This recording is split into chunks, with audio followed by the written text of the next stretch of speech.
As with all great stories, you need to include certain elements before you can begin to write. The first one being, what is your protagonist's intention and what obstacle is standing in their way? For Renton, his intention is to kick his heroin addiction. Unfortunately, his addiction is severely misunderstood, so he always ends up going for one last hit instead of cleaning up. The influence of his friends is also an obstacle that Renton needs to overcome. Will Renton overcome his heroin addiction despite surrounding himself with bad influences?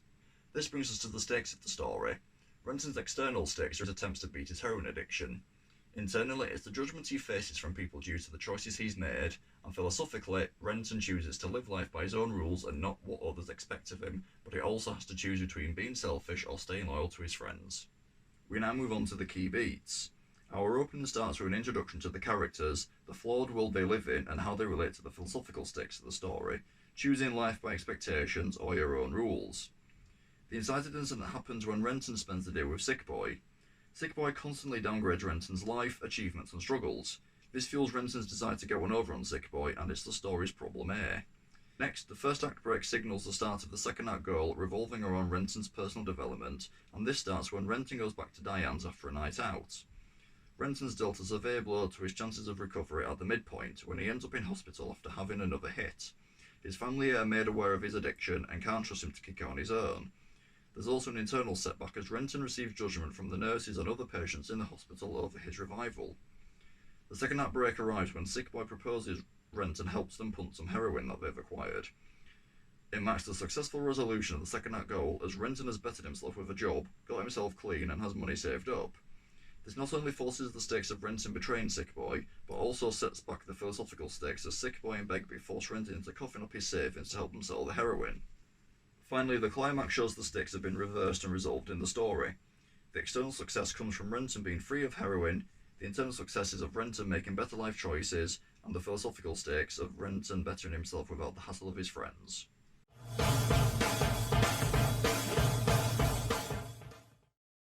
Here's the first act. After the introduction to the characters, Renton comes up from his hit and says he's quitting heroin, establishing the external stakes of the story regarding Renton wanting to kick his heroin addiction. These are immediately threatened as Renton wants to score one last hit after preparing himself to come clean. The effects of his last hit have worn off and Renton finds himself in desperate need of a toilet. Stumbling his way through a Buc-ee's, Renton sees the looks he receives from the people around him, judging him because of the choices he's made and showing us the internal stakes. We then end up on our inciting incident. Next, Renton gives Spud some speed to help him with his interview. Begbie tells the gang about a bar fight he won the other night, but we find out the truth from Tommy. We also find out Tommy never lies or takes drugs. This is where Renton swaps out Tommy's sex tape, and you can find out its importance by checking out our index card sheet through the link to our website. Whilst watching the private and intimate video, Renton and Sick Boy realise what's missing from their lives. This leads the gang to a nightclub where Renton watches all of his friends pull. Renton notices the rejection given by Diane and follows her outside where he tells her of his amazement before she rips into Renton personally and offers him a ride, pun intended. And then we see how the night ends for everyone else during the first act break.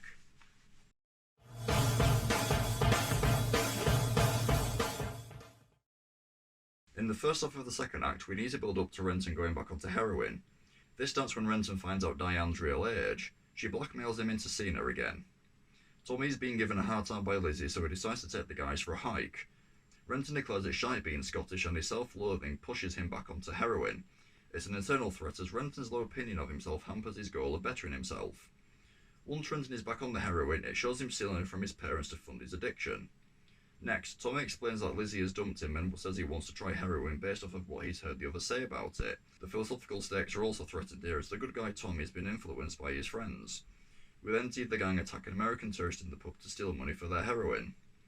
After another hit, Renton wakes up to screaming in the flat.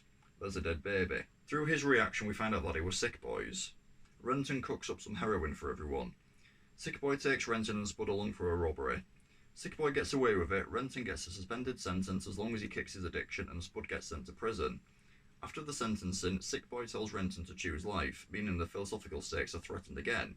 Sick Boy is painting an image of success to appear better than Renton.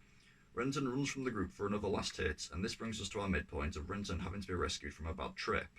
The second half of the second act starts with Renton's cold turkey delusions. He sees the effects his addiction has had on himself and the others around him. Renton then takes a HIV test. Afterwards he visits Tommy. He sees how his place has deteriorated in order for him to fund his heroin addiction. Renton apologises to him but gives him some money for another score. Once he's back at his flat, Renton gets a visit from Diane. She tells him that he needs to find a new life now he's free of heroin. Renton decides to move to London and gets a job as an estate agent. Life seems to be going pretty well until Begbie rocks up with stolen jewels. This further threatens the philosophical and internal stakes as Renton can't better himself without others dragging him down. After a big win on the horses, Renton and Begbie hit the town to celebrate. Begbie unknowingly hooks up with a transsexual and threatens Renton into keeping quiet. Sickboy also turns up in London and offers selling passports to foreigners to earn some money. Renton isn't interested and hides his passport for safety. Renton then moves Sickboy and Begbie into the flat that fails to sell before getting fired and heading back up to Scotland. Renton attends Tommy's funeral, and after the funeral, Sickboy has a proposition which involves punting some heroin. They force Renton into coughing up his savings so that they can purchase the heroin and sell it on for a higher price. This leads us into the third act.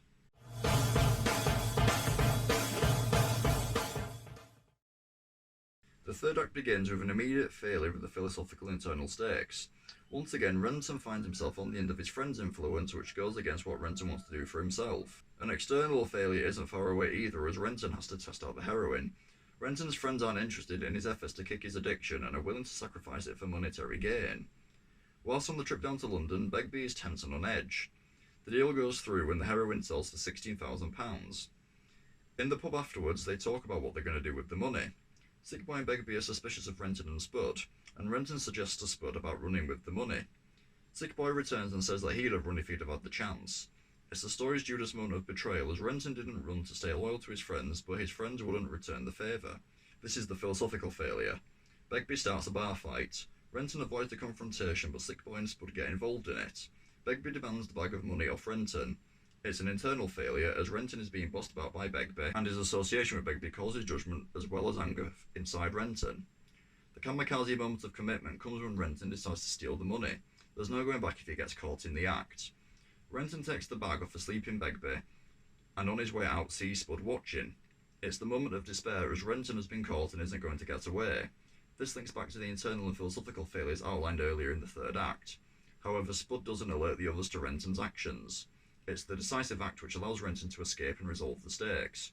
Renton leaves some money for Spud. It shows that loyalty pays. In the morning, Begbie trashes the room when he finds out the money has been stolen. We then end on the climax, where Renton chooses himself over his mates.